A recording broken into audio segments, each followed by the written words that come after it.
As you listen to President Obama reiterate his plan for a new consumer financial protection agency, try to imagine who would be his most meaningful opponent as he tries to get it done. The president had gone to Wall Street last week on the anniversary of the collapse of Lehman Brothers and proposed new rules to protect consumers and a new agency to enforce the rules. Well, here after that was his weekly address in which he said again what he plans to do. Now remember, as you hear this, try to imagine who would be opposing this. There will be a quiz. I've called on Congress to put in place a series of tough, common-sense rules of the road that will protect consumers from abuse, let markets function fairly and freely, and help prevent a crisis like this from ever happening again. Central to these reforms is a new consumer financial protection agency. We need clear rules, clearly enforced, and that's what this agency will do. The proposal here is akin to an FDA for financial services. The FDA makes sure that nobody bottles antifreeze and sells it as baby formula, right? Baby formula is regulated so as to protect babies and parents. In that spirit, banks and lenders should be prevented from bottling proverbial financial antifreeze and calling it a mortgage.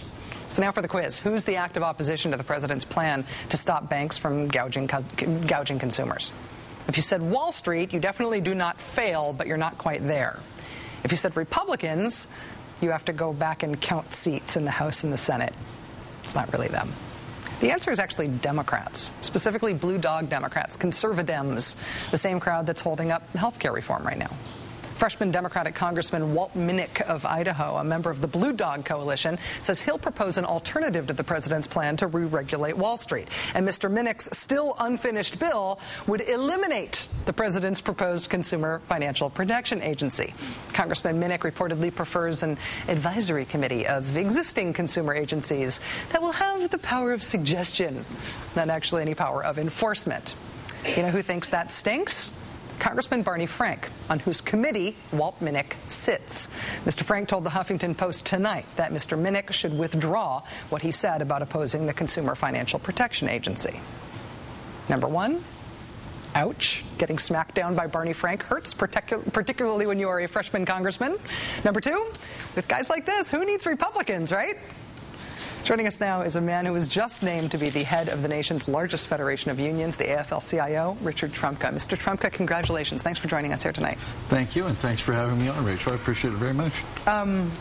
In Washington right now, it's not just Republicans versus Democrats. It's a battle of liberals versus conservatives within the Democratic Party on a lot of the most important policy issues. How does labor today factor into that? Well, we're going to try to keep them honest. We're going to try to make them live up to their promises about health care. We're going to try to make them re-regulate the financial economy and give us a consumer protection agency that isn't a hobby, as it is right now, to 4 other agencies, but actually protects consumers. Today, Rachel, I talked to a woman in Atlanta, and she was making $1,162 a month on a fixed salary, and they gave her a $900 a month mortgage. That type of predatory lending should have been picked up by any of those agencies. It wasn't. What we're going to do is make sure that they live by that. We'll educate our members. We'll mobilize our members. And I think our members will hold them accountable on Election Day.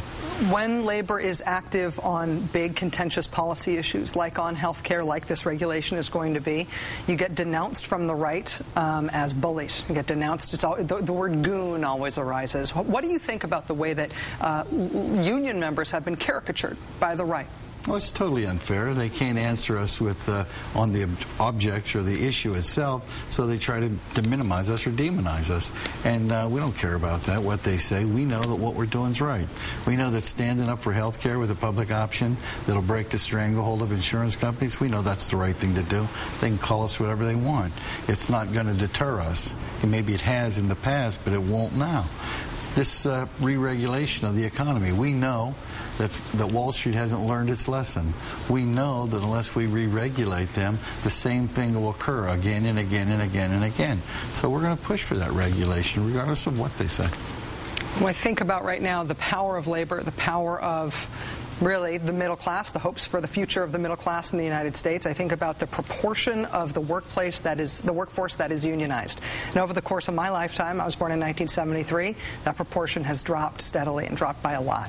What are the prospects for really rebuilding restructuring the American economy, honestly, in a way that has a lot of union jobs in it. Well, first of all, there's a couple of things. The laws are stacked against workers. I mean, over 30,000 workers a year get fired illegally for trying to form a union. We get intimidated and harassed.